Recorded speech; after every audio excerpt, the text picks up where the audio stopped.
Hi everyone, I'm Law of the West, and in this video I'm going to be going over all the hidden features that the Mark II Super Hornet's co-pilot seat has in more detail, because apparently a lot of people are still unaware that they even exist. And these are things that the Mark I version never had and most likely never will. And the first of these new features is being able to fire the ship's missiles from the back seat.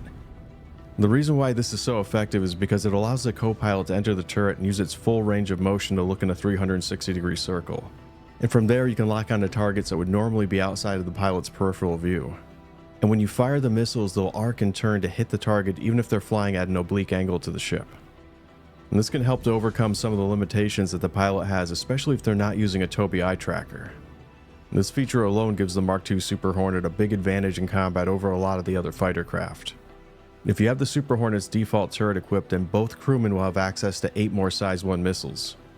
The co-pilot, however, can fire them off in a 360-degree circle at targets that aren't right in front of the ship.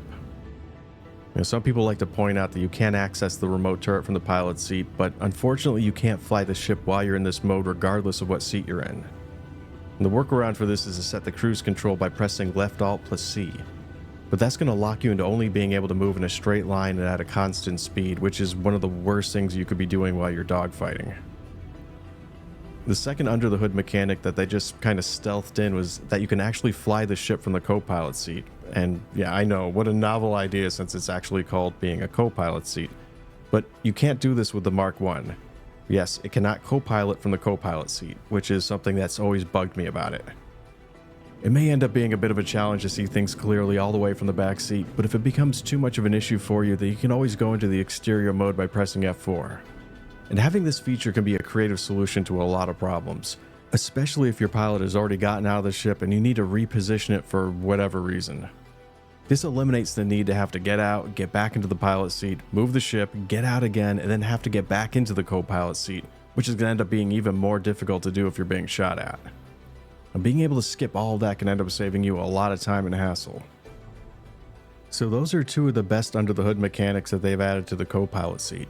But there's still a few things about it that really makes this ship stand out from the other ones in the F-7C series. The first thing is that it helps make the MK2 Super Hornet finally live up to the expectations that I had for the Mark I. Back then, letting a gunner take over the MK1's turret used to split up its DPS to the point where it made it almost totally ineffective at combat. And concentrating a ship's firepower by syncing all of its weapons to one trigger was always the better option to go with. But I found that the Mark II doesn't suffer from that problem. And I've loved how the turret operator has a better view of the surrounding area so that they could act as a spotter and call out enemy positions. And all I'd have to do is turn the ship in the direction that they were firing at. And even if you don't want the co-pilot messing around with the guns or flying the ship, there's still a lot of things that they can do.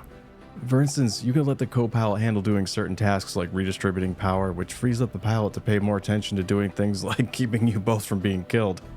And another thing is that you can always have your passenger act as a navigator. So while you're making sure that the enemy doesn't end up shooting your tail fin off, they can mess around with the star map, set up a new location to jump to, and even let you know when it's all set and ready to go.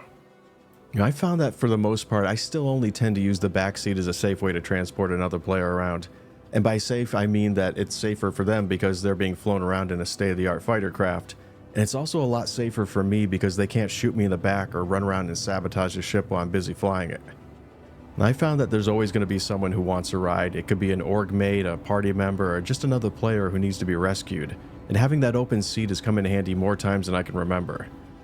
Although there was this one time when I was acting as an Uber and Pyro and I had someone who was being a bit of a pain and refused to get out of the ship. Eventually I lost my patience and kamikazed my Hornet into the station at full speed.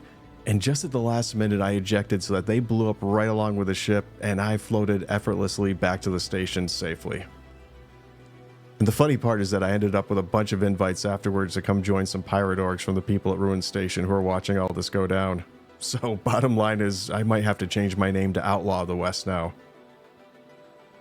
There's one other issue that I wanted to bring up, and it's the age-old question of why would you want to bring a gunner with you when you could always have the other person fly their own ship?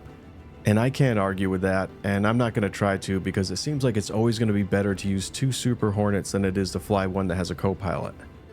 All I'm saying is that speaking from a practical standpoint, it's going to be a lot easier to find a competent gunner than it will be to find another skilled pilot who wants to run missions with you.